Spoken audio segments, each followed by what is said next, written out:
요한복음에 나타난 나는 무엇이다 라는 표현이 7번 나옵니다. 그 가운데 오늘 우리가 말씀을 본 요한복음 15장은 그 마지막 7번째에 해당되는 말씀입니다. 우리가 그동안의 말씀을 들어온 것을 잠시 기억을 해보고자 하면, 첫 번째로 나는 생명의 떡이다 라고 말씀하셨고, 두 번째는 나는 세상의 빛이요, 세 번째는 나는 양의 문이요, 네 번째는 나는 선한 목자요, 다섯 번째는 나는 부활이요 생명이니, 여섯 번째는 나는 길이요 진리요 생명이니, 그리고 오늘 마지막 7번째로 나는 참 포도나무요 라고 말씀을 해주고 있습니다. 나는 무엇이다라는 이 말씀은 예수님께서 자신의 메시아됨을 계시하시기 위한 본서에서 자주 나타나는 자기의 선언 형식입니다. 즉 예수님 자신의 신성을 강조하고 있다라는 것을 우리는 잊어서는 안 됩니다. 오늘 본문의 말씀, 요한복음 15장 말씀은 교회를 어느 정도 다닌 성도라면 한두 번쯤 들어본 말씀이기도 합니다. 그리고 대부분의 많은 목회자들이 요한복음 15장에 있는 말씀을 많이 전하기도 합니다. 그런데 사실 오늘 본문의 이 포도나무 비유는 결코 쉬운 내용이 아니라는 사실입니다. 쉬운 내용이 아니라는 말씀은 본문의 말씀을 어떻게 해석하느냐에 따라서 그 말씀의 방향이 완전히 다르게 나타난다는 사실입니다. 일반적으로 대부분의 많은 성도들은 오늘 요한복음 15장의 포도나무의 비유를 대부분 이렇게 이해하고 또 알고 있습니다. 그럼 어떻게 이해하고 알고 있습니까? 오늘 우리가 요한복음 15장 1절부터 8절까지 말씀을 읽었는데, 우리가 문자 그대로 이 말씀을 읽어보게 되면 어린아이라도 쉽게 이해하는 내용이죠. 즉 다시 말해서 포도나무와 가지의 관계를 설명하면서 성도들의 행위를 통해 열매 맺는 삶을 교훈하는 것으로 많이들 이해하고 있습니다. 즉 구원받은 성도들이 열매를 많이 맺어야 한다는 것입니다. 오늘 본문의 말씀 그런 말씀이죠. 그가 내 안에 내가 저 안에 거하면 많은 열매를 맺느니라. 오늘 요한복음 15장에 있는 이 말씀에 보게 되면은 열매에 관한 말씀이라고 우리는 생각을 합니다. 자, 그리고 이 열매, 그럼 이 열매가 무슨 열매일까? 어떤 열매일까라고 우리가 또 한번 생각을 해보게 되면 대부분의 많은 사람들은 이 열매에 대해서 선한 열매 또는 의의 열매 또는 성령의 9가지 열매라고 우리는 생각을 합니다. 자, 과연 오늘 이 본문의 말씀이 그런 말씀을 우리에게 전해주시는가라는 것을 우리는 한번 생각을 해보아야 합니다. 오늘 두 절의 말씀을 우리가 한번 살펴보면서 오늘 본문의 이 말씀을 우리 다시 한번 이 말씀이 과연 무슨 말씀인가, 무엇을 우리에게 전해주시고 있는가라는 것을 우리가 다시 한번 말씀을 통해 살펴보고자 합니다. 먼저 2절의 말씀을 봅시다. 2절의 말씀을 보게 되면 물은 내게 있어 과실을 맺지 아니하는 가지는 아버지께서 이를 제해버리시고 라고 말씀을 해주고 있습니다. 이 말씀은 곧 열매를 맺지 아니하는 성도는 농부이신 하나님 아버지께서 제해버리신다. 다시 말해서 없애버린다. 그런 말씀이죠. 자, 그렇다면 구원받은 성도가 열매를 맺지 못하면 버림을 받고 멸망을 받는다는 말씀인데 과연 이 말씀이 그런 말씀인가? 자, 그 다음에 6절 말씀입니다. 6절 말씀을 보게 되면 사람이 내 안에 거하지 아니하면 가지처럼 밖에 버리워 말라지나니 사람들이 이것을 모아다가 불에 던져 사르느니라. 이 말씀도 결국 2절의 말씀과 같은 맥락으로 이해하게 되면 구원받은 성도가 그리스도 안에 거하지 않으면 버림을 받고 지옥불에 들어간다는 말씀입니다. 자, 여러분, 2절과 6절의 말씀을 여러분 다시 한번 잘 곰곰이 생각해 보시기 바랍니다. 2절과 6절의 말씀을 우리가 곰곰이 생각해 본다면 우리가 성도가 되었다 할지라도 2절과 6절의 이 말씀을 통해서 우리가 아는 것은 열매를 맺지 못하면 찍혀버림과 동시에 불에 던져진다라는 것입니다. 과연 이것이 오늘 본문이 우리에게 전해주시고자 하는 말씀의 포인트인가? 이것은 곧 우리에게 공포와 두려움을 주시는 말씀이죠. 여러분, 2절과 6절의 말씀을 여러분이 이 말씀에 비추어 보게 되면 두려움을 느끼는 것은 당연합니다. 본문 말씀을 그대로 우리에게 적용한다면 아마 오늘 이 자리에 앉은 여러분들 중 가운데에 어느 한 사람도 지옥불에서 구원받을 자가 없을 겁니다.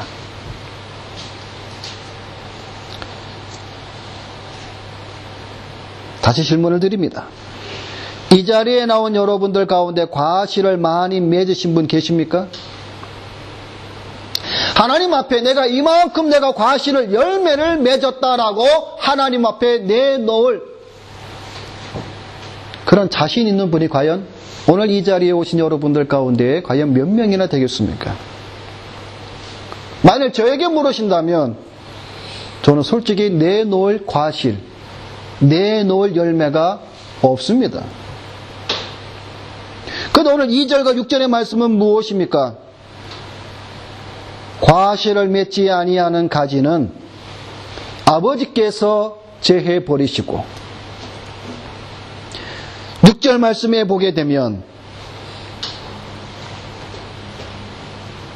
사람들이 이것을 모아다가 다시 말해서 열매 맺지 못하는 가지는 아무 소용이 없습니다. 이건 상식이죠. 여러분 마당에 과일나무를 심었는데 1년이 지나고 2년이 지나고 3년이 지나도 과일이 열리지 않습니다. 그럼 여러분 어떻게 그냥 놔두시겠어요? 아니죠. 뽑든가 가지를 잘라서 불태워버리죠. 오늘 본문 말씀이 그 말씀이죠. 과실을 맺지 아니하는 가지는 아버지께서 제해 버리신다라고 말씀해 주고 있습니다.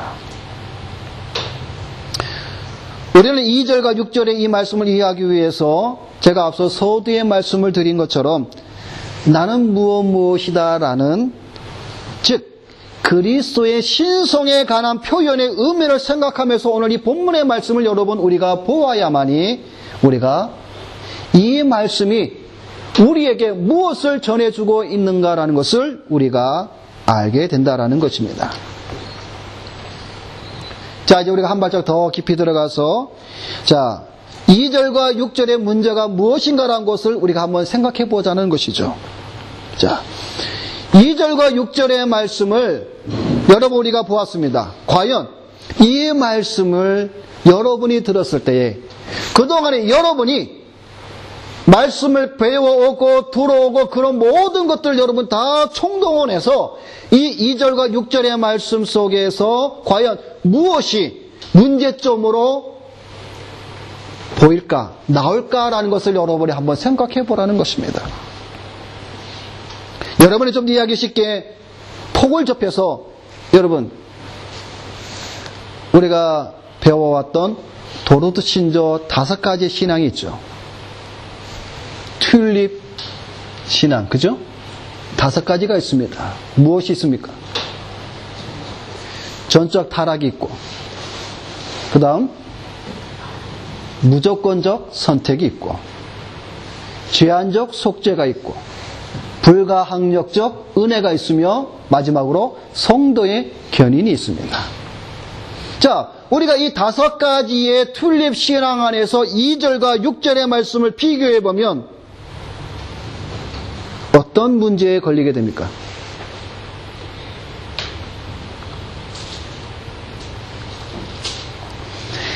2절과 6절의 말씀들을 누가 가장 좋아하고 애용을 하냐면은 알미니안주의자들이 많이 사용하는 구절입니다. 봐라!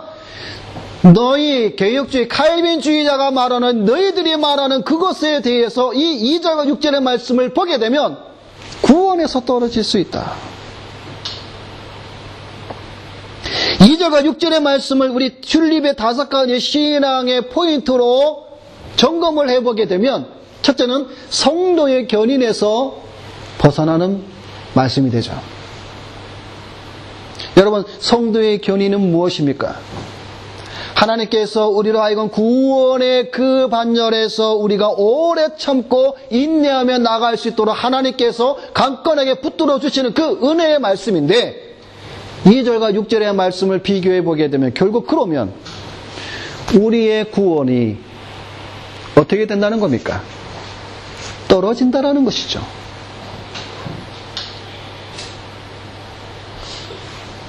또 뭐가 있을까요? 무조건적 선택, 제한적 속죄, 이 부분에도 걸리게 되는 것이죠. 다시 말해서 하나님께서 선택하신 그 선택하심이 잘못되었다라는 것이죠. 우리가 믿음으로 고백하는 선택은 무엇입니까? 창세전에 하나님께서 그리스도 예수 안에서 우리를 선택하신, 다시 말해서 하나님의 자녀로 예정하신 자들은 한 심령도 잃어버림이 없는 무조건적인 선택이라는 것이죠. 또 그를 위해서 우리 주 예수 그리스도께서 이 땅에 오셔서 피 흘려주신, 다시 말해서 하나님께서 창세전에 선택한 자들을 위해서만 십자가에 죽으신 그 제한적 속죄에서도 이 말씀이 걸리게 된다는 것이죠.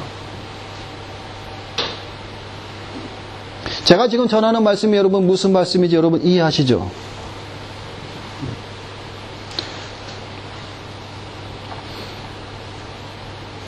자, 그러면 오늘 이 요한복음 15장 1절부터 8절까지 그리고 2절과 6절의 이 말씀들이 과연 무엇을 우리에게 말씀하고 있는가라는 것을 이제 더 한 걸음 더 깊이 우리 한번 들어가 보도록 하겠습니다. 본문의 비유는 나는 참 포도나무여 내 아버지는 농부라라고 말씀하고 있습니다. 예수 그리스도는 참 포도나무이며 하나님은 그 참 포도나무에서 열매를 얻기 위해서 경작하시는 농부로 비유되어 있습니다. 그래서 이 부분에 대해서 아주 잘 설명을 하신 칼빈대학교 교수이신 김두성 목사님이 이렇게 설명을 해주고 있습니다. 뭐라고 말씀을 해주고 있냐면, 하나님께서 참 포도나무이신 그리스도 예수를 이 세상에 보내신 목적을 발견할 수 있다라는 겁니다. 그러니까 이분의 말씀은 참 포도나무를 이 세상에 심으신 농부이신 하나님의 그 뜻, 하나님의 구원의 사역이 무엇인가라는 것을 본문의 말씀을 통해서 우리가 쉽게 알 수 있다라는 겁니다. 참 포도나무를 이 세상에 심으신 농부이신 하나님의 뜻은 참 포도나무이신 그리스도께 붙은 가지, 곧 그리스도를 믿는 가지들의 구원을 열매로 거두시기 위함이다 라고 설명을 하고 있습니다. 이것이 요한복음 15장의 중심 주제다라는 것이죠. 따라서 요한복음 15장의 비유는 구원 이후에 그리스도인들의 어떤 거룩한 열매를 강조하는 내용이 아니라는 겁니다. 근데 대부분의 많은 사람들은 요한복음 15장의 오늘 본문의 이 말씀을 어떻게 이해를 하고 있고 받아들이냐면은 서두에 말씀드린 것처럼 대부분의 많은 성도들은 구원받은 성도들이 그 이후에 많은 열매를 맺는 그러한 쪽으로 생각을 하고 있는데 그것이 아니라는 것이죠. 그럼 무엇이냐? 그것은 바로 그리스도를 믿는 자의 구원과 그 반대의 경우인 유기, 다시 말해서 버림받은 자들에 대한 말씀, 비유라는 것이죠. 결국 주님의 이 비유를 바르게 이해하기 위해서는 이 비유를 복음서 전체의 주제 곧 그리스도를 통한 구원과 하나님의 나라와 연결해서야만 이 본문이 바르게 이해될 수 있다라고 이 교수님은 이렇게 설명을 해주고 있습니다.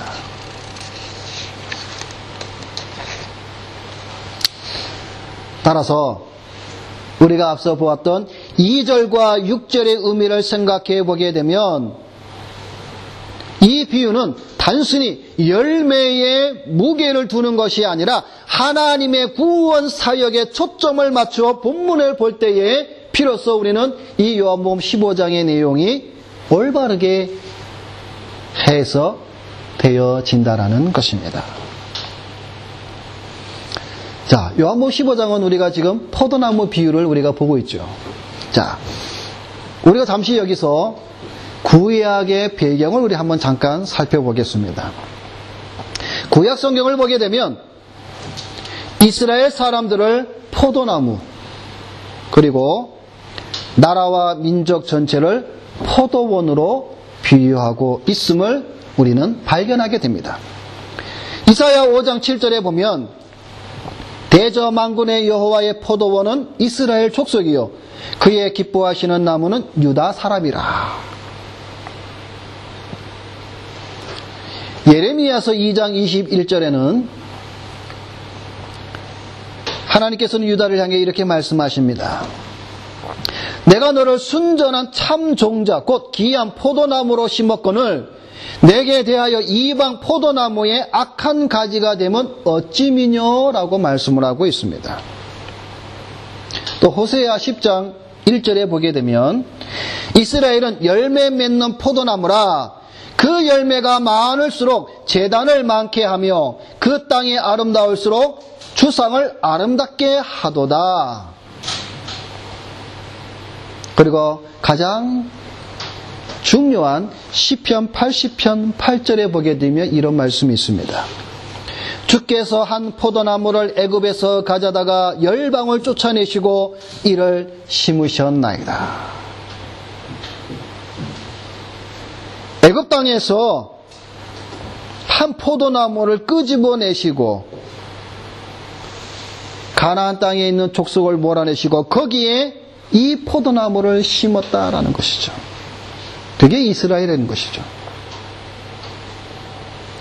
하나님께서 가나안이라고 하는 땅에 이스라엘 나라라고 하는 포도원을 마련하시고 이스라엘을 포도나무로 심으시며 하나님 안에서 풍성한 열매를 맺기를 원하셨지만 우리가 구약의 역사를 통해서 우리가 살펴보듯이 이스라엘은 하나님께서 원하시고 계획하신 그 뜻 안에서 풍성한 열매를 맺지 못한 것을 우리는 잘 압니다.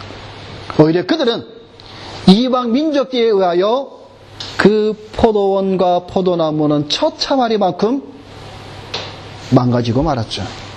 바벨론으로 포로로 잡혀가고 바벨론과 아스르에 의하여 나라가 멸망을 당하고 그 포도원과 포도나무는 이방 민족들의 말바꾸 아래 다 밟혀버리고만 그러한 역사를 우리는 구약 성경을 통해서 너무나 잘 알고 있습니다.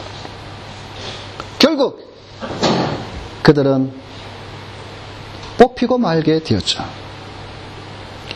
포도나무로서 이스라엘이 농부인 하나님께 기쁨을 드리는 많은 풍성한 열매를 얻지 못하였죠. 결국 하나님은 독생자 예수 그리스도를 참 포도나무로 이 땅에 심으시고 성도들을 이 참 포도나무에 붙어있는 가지로 만드셨다라는 겁니다. 그래서 하나님은 구원의 사역을 통하여서 하나님 자신이 원하시고 기뻐하시는 많은 과실을 열매를 풍성하게 거두신다는 말씀입니다. 자, 두 번째로 우리가 오늘 이 본문 말씀을 통해서 보아야 될 말씀이 있습니다. 그것은 중복적 말씀을 이해하는 것이죠. 오늘 본문을 보게 되면 과실을 맺는 가지와 과실을 맺지 아니하는 가지 두 가지가 나옵니다. 자, 그런데 과실을 맺는 가지는 무엇이며 과실을 맺지 아니하는 가지는 무엇인가 하면 본문 말씀에 보면 동일하게 이렇게 말씀해 주고 있습니다. 과실을 맺는 가지는 그리스도 안에 거하는 자며 과실을 맺지 아니하는 가지는 그리스도 안에 거하지 않는 자임을 오늘 본문은 우리에게 말씀을 해주고 있습니다. 그러니까 이 두 가지는 서로 다른 것이 아니라 하나라는 것이죠. 과실을 맺는 가지는 그리스도 안에 거하는 자요, 과실을 맺지 아니하는 자는 그리스도 안에 거하지 않는 자라는 것이죠. 이것은 당연한 결과입니다. 그리스도 안에 거하지 않는데 어떻게 과실을 맺을 수가 있겠으며 그리스도 안에 거하는데 어떻게 과실을 맺지 않을 수가 있겠습니까? 이것은 불가능한 일입니다. 만일 그리스도 안에 거하지 않았는데 과실을 맺었다거나 그리스도 안에 거하였는데 과실을 맺지 않았다라는 것은 결코 있을 수 없는 일입니다. 이 본문의 말씀은 좀 더 우리가 마태복음의 말씀을 비유해서 우리가 보게 된다면 교회 안에는 알곡과 가라지가 있다는 겁니다. 알곡은 가라지가 될 수가 없습니다. 가라지는 알곡이 될 수가 없습니다. 알곡은 처음부터 알곡이요, 가라지는 처음부터 가라지입니다. 그리스도 안에 거하는 자는 반드시 과실을 맺게 되어 있습니다. 그리스도 안에 거하지 않는 자는 과실을 결코 맺을 수가 없습니다. 왜냐하면 5절 말씀이 이렇게 증거하고 있습니다. 나는 포도나무여 너희는 가지라. 그가 내 안에 내가 그 안에 거하면 사람이 열매를 많이 맺나니 나를 떠나서는 너희가 아무것도 할 수 없음이라. 그리스도 안에 거하면 많은 과실을 맺는 것은 당연하다라는 것이죠. 자, 그러면 여기서 우리가 세 번째로 마지막으로 우리가 생각해 볼 것은 과연 과실이 무엇인가라는 것이죠. 열매가 무엇이라는 것이죠. 오늘 본문 말씀에도 과실을 많이 맺나니. 자, 그럼 여러분 이 과실이 뭘까요?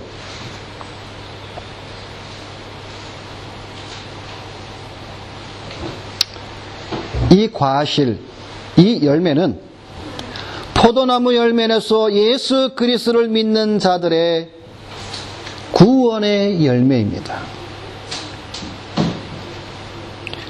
참 포도나무에 붙은 가지만이 저절로 과실을 맺듯이 하나님께서 보내신 참 포도나무이신 예수 그리스도를 메시아로 믿으며 그 안에 거하는 자들은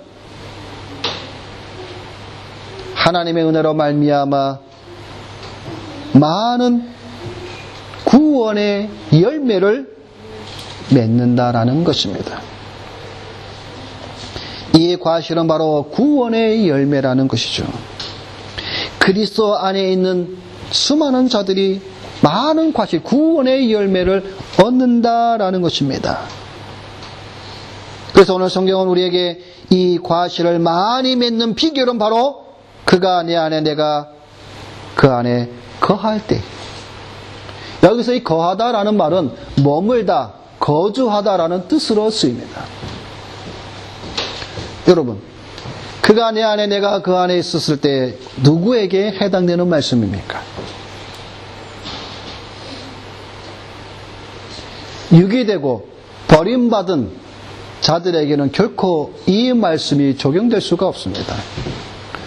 오직 선택받고 하나님의 은혜를 받은 자들에게만 주께서 그와 더불어 거하고 있음을 우리는 성경을 통해서 너무나 잘 알 수 있다라는 것이죠. 그래서 나를 떠나서는 너희가 아무것도 할 수 없음이라. 무엇을요? 예수 그리스도를 떠나서는 구원의 열매가 있을 수가 없다라는 것입니다.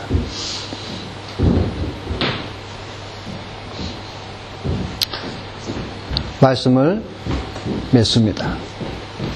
요한복음 15장 오늘 이 본문의 말씀은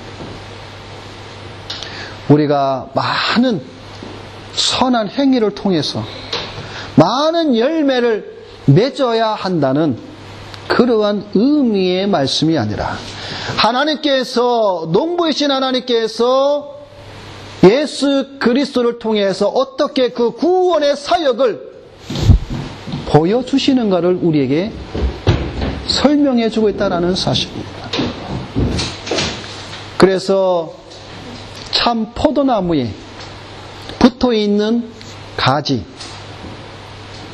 그 가지는 과실을 많이 맺습니다. 그러나 그에게 붙어있지 않은 가지는 과실을 맺을 수가 없습니다. 이것은 당연합니다. 결국 그들의 마지막은 찍혀서 불에 던져짐을 받는 비참한 결과만 있을 뿐이라는 것이죠. 오늘 요한복음 15장 이 말씀을 통해서 여러분들이 하나님께서 어떻게 구원의 사역을 이루셨는가를 다시 한번 이 요한복음 15장 이 말씀을 통해서 우리 하나님께만 영광을 돌리시는 여러분이 되시기를 주님의 이름으로 부탁을 드립니다. 기도하겠습니다.